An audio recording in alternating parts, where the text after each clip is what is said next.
We are going from John's book, The 21 Irrefutable Laws of Leadership. This is the 10th anniversary edition. And it was a definitive book for my life. There's an old parable that when the student is ready, the teacher appears.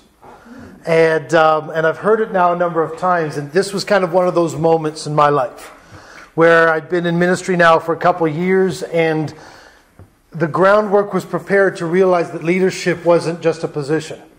That leadership was a lot more. In fact, that it was not a gift only, that it wasn't just something that some people had, but that it was really largely a set of skills and ways of relating to and influencing people. And I think it was my dad that handed me the original version of this. And it was a defining moment. So I look forward to our time here as we're going to just kind of touch, if you will, the tops of the waves of two of the laws that John addresses. We're looking at the law of navigation. Now, John opens up with comparing the story from 1911, I believe it was, where two groups of explorers set out. One was led by Amundsen, the other one was led by Scott.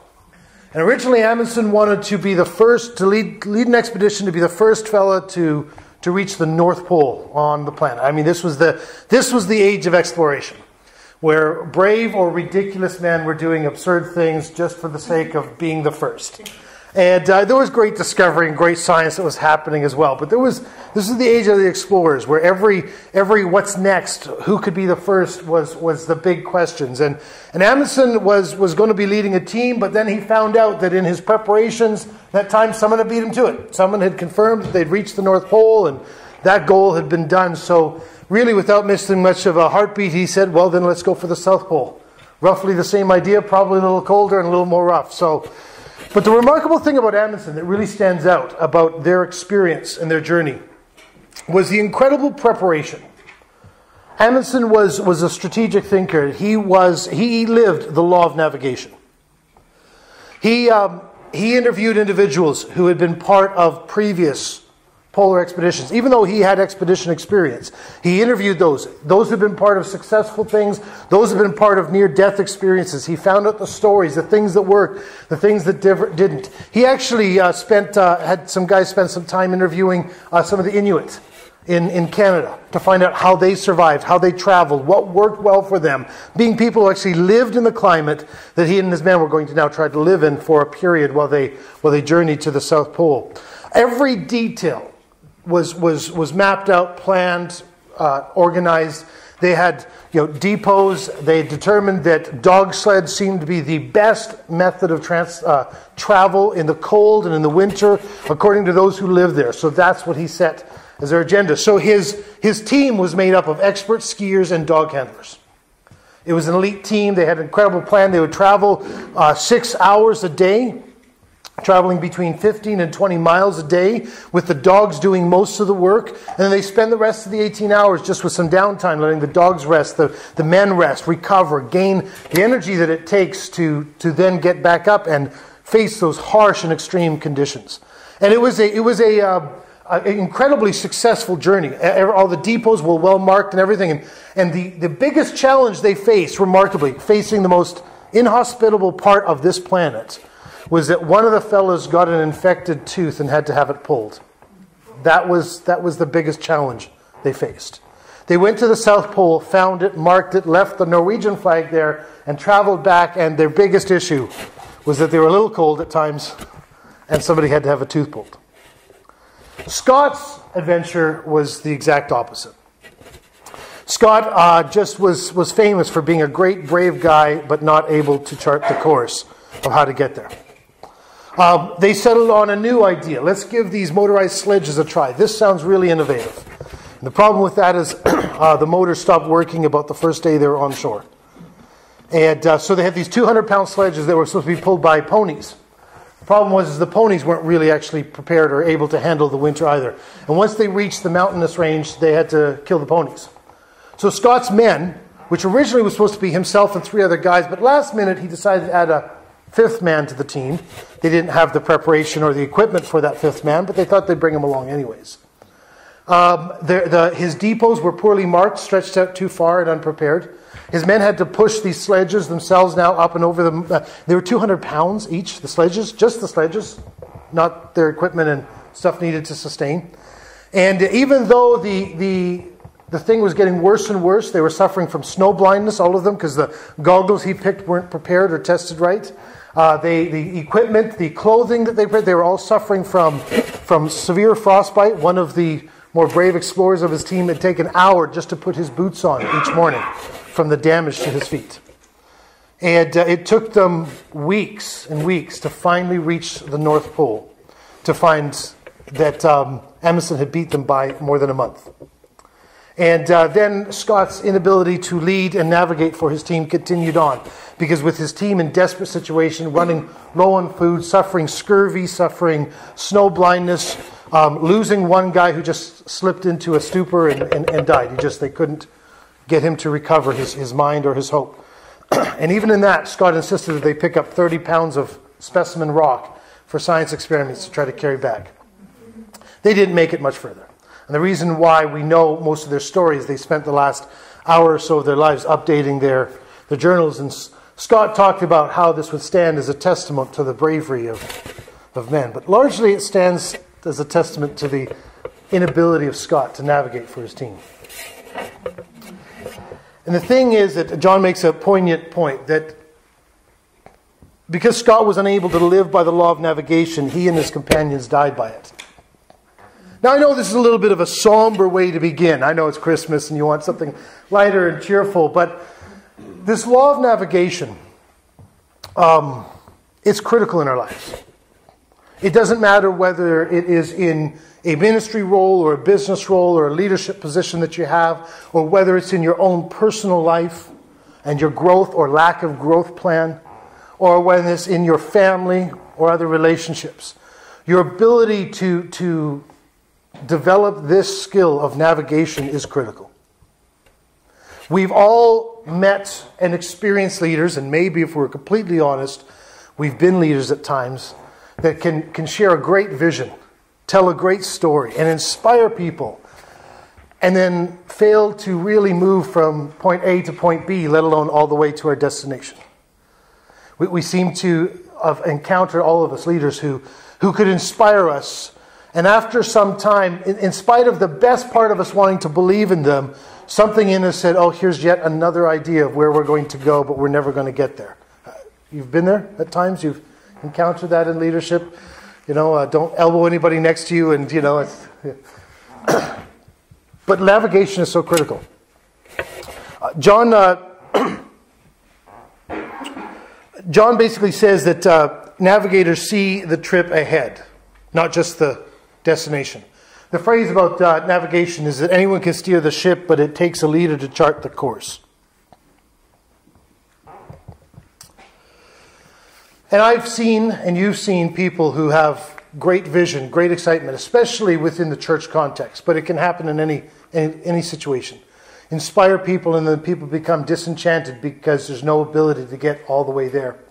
And navigation, this law of navigation is about that ability of the person who can see not just the point A and the end destination, but all the key points and steps, the process, and even have a hint of some of the detours that are going to be needed to get there. Now, navigators don't have a crystal ball. It's not like they can see the future. They're not. But there are some people that are just wired that way. Myself, that's part of the way I'm wired. It's just when we start to talk about an idea, when I've been part of leadership teams, and we start to talk about a goal, a place we wanted to reach, my mind right away starts to ask the question, okay, how? Not in we're stuck, but just what's the big picture things that we need? What's our why, and what's the key things we need to be clear on? Because there's this incredible ability for us. I think it was Peter Drucker that said that it's that human propensity to start out in a clearly defined direction and then veer off that path and end up not doing the one thing you started out to do and not doing that one thing well. Like, we can actually become experts at doing the thing we weren't intending to set out to do. And that just seems to be part of our human propensity. But there's some of us that are wired just to kind of see, okay, there's a big goal and there's steps we need to get there. If we are going to get there, there's steps we need to get there. And then there's other people that are more wired, and John Maxwell will highlight in the chapter, he highlights that he's more wired the other way. He's the guy that sees the big picture. He can see it. He can see the potential and where the group can go, and he can inspire a group of people, and he wants to go there now. So he's got people around him that say, John, that's a great idea. We're so excited. However, if we embark on this now, you will get there. I might get there. The rest of these people will die in the process. We won't get there as a group. We won't get there as a team. It's going to take that process. And so there's these wonderful mixes. So I'm always curious to find out where you see yourself in that perspective. And I want you to reflect on that for a second. Are you more the strategic leadership, see all the steps in the process?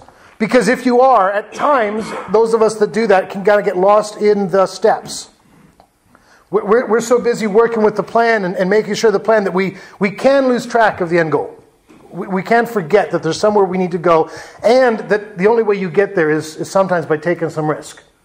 That my instinct is to default to when we know how to do all of this, then we'll move forward. The problem is in life is you never know how to do all the things you need to do. We make some discoveries, but we didn't know how to do any of the things we learned. We didn't know how to walk. We didn't know how to ride a bike. We didn't know how to talk. We didn't know how to do everything we've learned to do. We learn by moving forward. So those of us that are wired more with this navigation skill have a tendency to sometimes put the brakes on when it's a time to take a running leap. It's a wonderful thing when you look at it, because I'm convinced, from my place in faith, that God has built leadership in such a way that it's a much more complex thing than any one person can hold the element. Because I think he's kind of always been invested in this thing called community or family. And that we really become a great representation of Christ, not when one of us is doing a job well, but when a group of us are meshing together. That's just my personal faith value on this. And I know in John's book, because he's written it for a non-faith context, he really doesn't go into much of his faith element in it. It comes through in so much of his other things. But just from talks and listening to him share when he's more honest and feels he can be more candid about his faith, is one of the things that he highlights, is that aspect of those gifts. So John readily admits that this isn't a law that's a strength of his. And the challenge with that is when it's not one of your strengths, it's easy to neglect it, to consider it not really that important, and then to suffer the consequences for you and your team. Actually, probably as a leader, you don't suffer the consequences as much as the people you're leading do. So you build that team element. We talked last month about the inner circle. But John kind of created this neat thing. What if the law of navigation is not a natural leadership strength for you? Or what if it is, but you're not quite sure? See, because for me, it wasn't like I just all of a sudden went, oh, well, this is just... I'm perfect at this. I'm brilliant at this. This was a skill that was developed. As I grew as a leader, I started to realize that this is where I went to. This was one of the strengths I had, but this was a strength that grew. It developed in time. So John's given this wonderful little thing that I love. It's called plan ahead. Number one, predetermine a course of action. So know your where and your why. You need to kind of have a clear sense as to where you're going and why you're going there.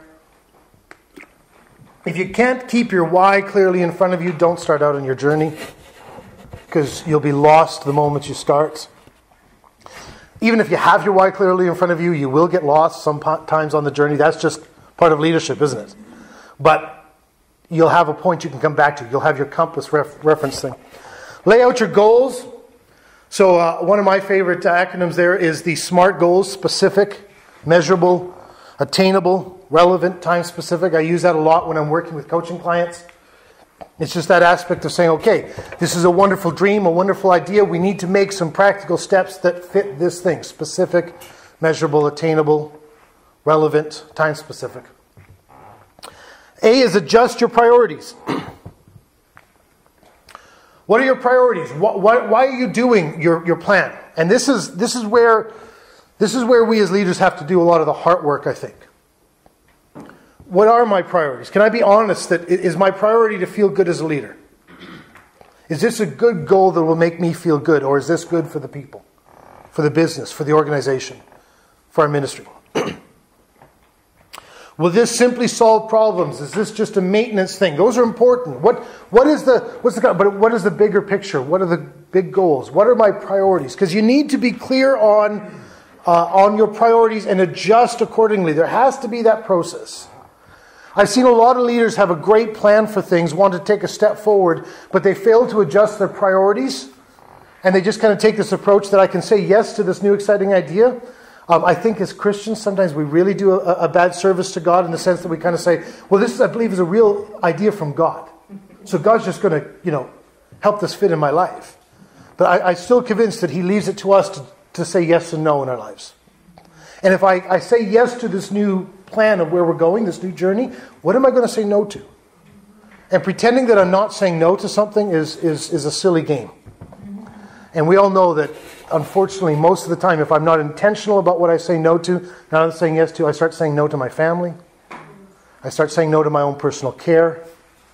I start running nonstop, burning the candle on both ends, all those cliches we have.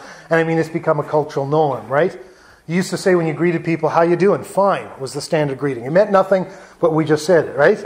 And now we've got a substitute, busy. Busy. Oh, good. It's you're valuable then. You say you're busy. And it's come to the point where there's this value that we can, if you're not running nonstop, well, there's probably something unhealthy about you. And I think it's because we're not recognizing that we need to be about a few key things and we're not prioritizing. The next thing is notify key personnel. Who are your stakeholders? We talked about this a little bit last month when we looked at the inner circle. Who are your influencers? Leadership is influence. Nothing more, nothing less, John says. And I love that. Like we talked about last month. You could ask the question, how do I increase my leadership? And that's a hard, nebulous feeling question. But how do I increase my influence with these people? And you go, okay, I can start to figure that one out. So who are the key personnel? And how do I notify them? How do I get them to engage? And then A, this is the sticking point for most leaders, allow time for acceptance. That's the kicker. Because most of us as leaders struggle with patience. Or at least we struggle with patience because we've now got this great sense of where we need to go as leaders. We're excited about this, and we should be. I mean, if you've got somewhere you need to go but you're not excited about it, don't talk about it. You're just going to kill it. You should be excited. You should be able to inspire people. You should be able to influence people. The problem we forget is it's taken us a long time to get to this point ourselves. And now we would like our people to get on board within the next week and a half, I'll give them. If they could, please. What's wrong with these people? Why can't they? And we kind of get that impatient struggle kind of a thing. And I remember a number of years ago in a ministry role I was in, I was getting frustrated with just people as a whole that I was trying to lead. And this feeling, I like to call it prayer, but really it was a form of complaining at this stage in my life. And I just closed my office door and I was complaining to God about why weren't these people getting this? Why aren't they? And just as clear as anything, this thought went through my mind. Or this question. And you ever get those questions that flash through your mind and you're just going, I think that was God and I know the answer right away and this isn't probably going to go well for me? That was one of those. The question was, how long did it take you to get this? And right away the answer is, and I don't remember how old I was. It was in my 30s, but that was the correct answer, was my age. Like it's taken you this long to get to this point. I've been working on you all this time, son. So why are you expecting these people to get this in a month? Can't you have a little grace for them?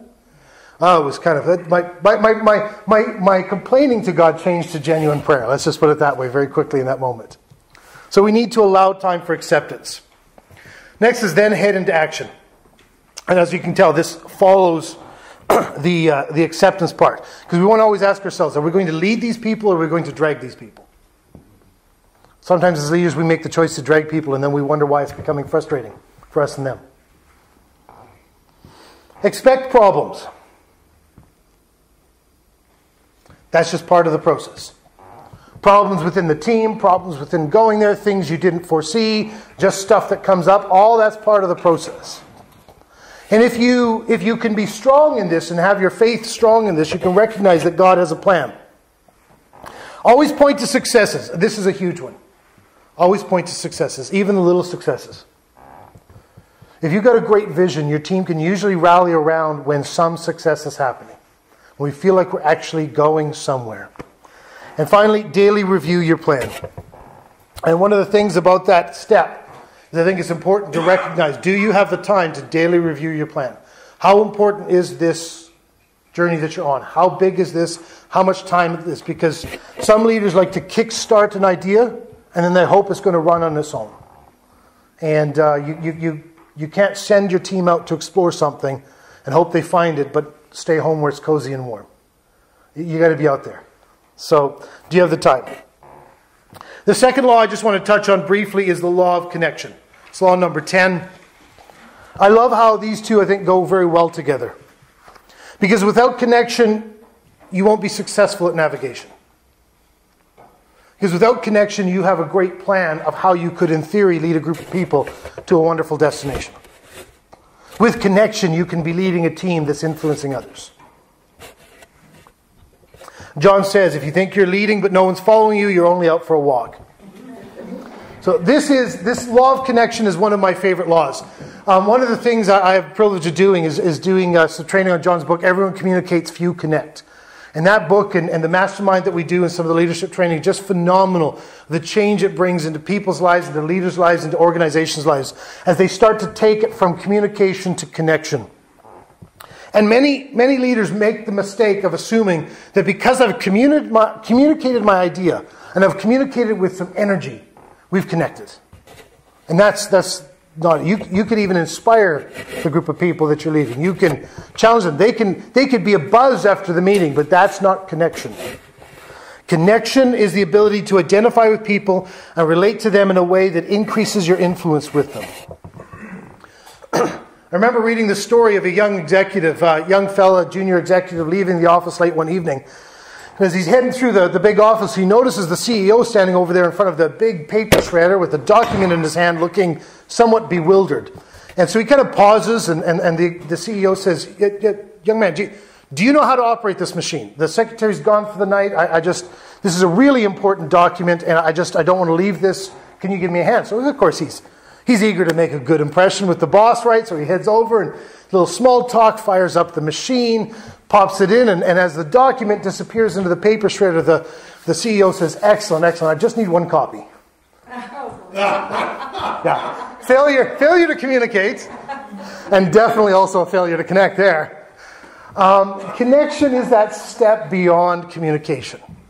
Connection is where the heart connection happens.